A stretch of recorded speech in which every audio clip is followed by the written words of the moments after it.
کبوتر کو آپ نے دیکھا ہوگا، اس کے پر ہوتے ہیں، بعض لوگ پر کاٹ دیتے ہیں۔ اچھا ہم لوگ پر کٹی لے آتے ہیں، کان کٹی نہیں لاتے۔ پر کٹی کا کیا مطلب؟ جس نے بال کاٹے ہوئے ہوں اور نامحرموں سے ملنے میں ایک شرم محسوس نہ کرتی ہو، پر کٹی لے آئیں گے، کان کٹی نہیں لائیں گے۔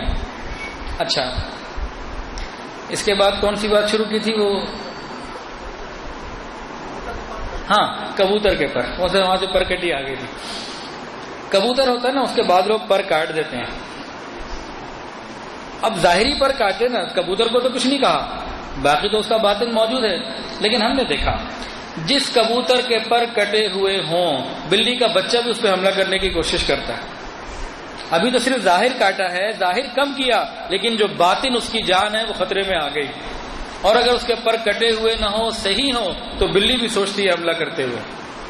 اسی طرح جس کا ظاہر ٹھیک ہوتا ہے نا، شیطان بھی تو سوچ سمجھ کے آتا ہے، جس کا ظاہر ہی عیسائیوں ہندوؤں والا بن جائے اور کافروں والا بن جائے تو شیطان بھی کہتا ہے دوستی لگ گئی، خیر ہے۔ تو ظاہر کا فرق باطن پر آتا ہے، یہ کوئی نہیں کہہ سکتا جی کوئی فرق نہیں پڑتا، اندر سے ہونا چاہیے، باہر سے کیا فرق پڑتا ہے۔ اچھا اسی طرح ایک ذرا غور کریں ایک مثال کے اوپر۔ ایک جج صاحب ہیں، سپریم کورٹ کے چیف جسٹس ہیں، وکیل ہیں، کیس جو ہے وہ دیکھ رہے ہیں، مقدمے کو دیکھ رہے ہیں، کرتے کرتے کئی پیشیوں کے بعد ایک وہ فیصلہ دیتے ہیں جی کل صبح میں آؤں گا اور اس کیس کا فائنل ڈیسیژن دے دوں گا، ساری پروسیڈنگ ہو چکی، سارے دلائل دونوں طرف کے میں نے سن لی، کل صبح میں نے خالی آرڈر دینا جو ہے نا وہ فیصلہ دینا ہے کہ کس کے حق میں مقدمہ ختم ہوگا۔ 10 بجے کا ٹائم تھا، اب لوگ بیٹھے ہیں، عدالت بھری ہوئی ہے، وکیل دونوں طرف کے موجود ہیں، وکیل جج صاحب کا انتظار ہو رہا ہے۔ 10 بج گیا، جج صاحب نہیں آئے۔ اب 10:15 بجے دیکھا کہ کوئی جج صاحب سے ملتی جلتی شخصیت آ رہی ہے، وہ دوڑتی ہوئی تیزی سے آئی وہ شخصیت اور آ کے جج کی کرسی پہ بیٹھ گئی اور کہا کہ میں وہی چیف جسٹس ہوں جس نے فیصلہ دینا تھا، اب میں فیصلہ دینا چاہتا ہوں۔ لیکن حالت ایسی ہوئی، وہ کہتا ہے کہ ابھی مسئلہ لیٹ ہونے کا یہ ہو گیا کہ کوئی مسئلہ تھا، لائٹ گئی ہوئی تھی، کیا تھا کہ میرا جو کپڑے تھے نا، جو جج کا لباس تھا وہ ٹھیک نہیں تھا، استری نہیں تھا، تو بس جلدی میں بیگم کا شرارہ پہن کر آ گیا ہوں، بیگم کا غرارہ پہن کر آ گیا ہوں، دوپٹہ بھی رکھ لیا ان کا سر پہ، تو فیصلہ دینا چاہتا ہوں۔ تو کوئی بھی عقل مند آدمی اس کے فیصلے کو قبول نہیں کرے گا کہ تم غلط لباس میں آئے ہو۔ یہ مثالیں تو مشکل تو نہیں ہے کہ کوئی مشکل ہے اس میں، ایک دو اور آسان سی مثالیں لے لیں، پھر میں اپنی بات پر آتا ہوں۔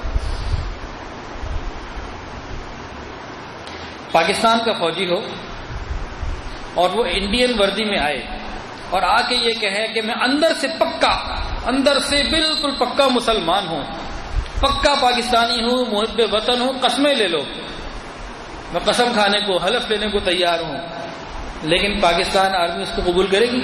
کیا کہے گی کہ تو دشمن کے روپ میں آیا ہے۔ چلے یہ تو مسلمان ہے، آپ کہیں گے جی مسلمانوں کے پاس تو کچھ اختیار ہوتے ہیں۔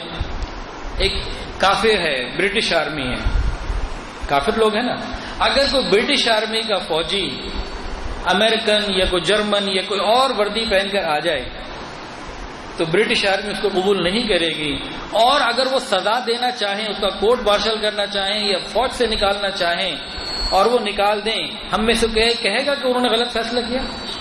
بتائیں، جواب دیں نا۔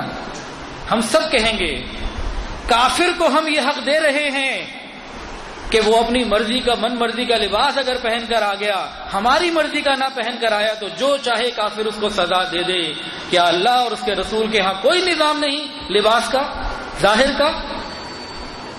وہ نہیں کہہ سکتے من تشبہ بقوم فہو منہم، جو جس سے مشابہت اختیار کرے گا وہ اس کے ساتھ قیامت کے دن ہوگا۔ جو رسول اللہ صلی اللہ علیہ وسلم کے لباس کے ساتھ اپنے لباس کو بنائے گا، قیامت کے دن رسول اللہ کے ساتھ ہوگا، اور جو نعوذ باللہ یہود و نصارہ کے ساتھ اپنے لباس کو بنائے گا، اس کا معاملہ پھر کیا ہوگا؟ تو ظاہر کا فرق پڑتا ہے۔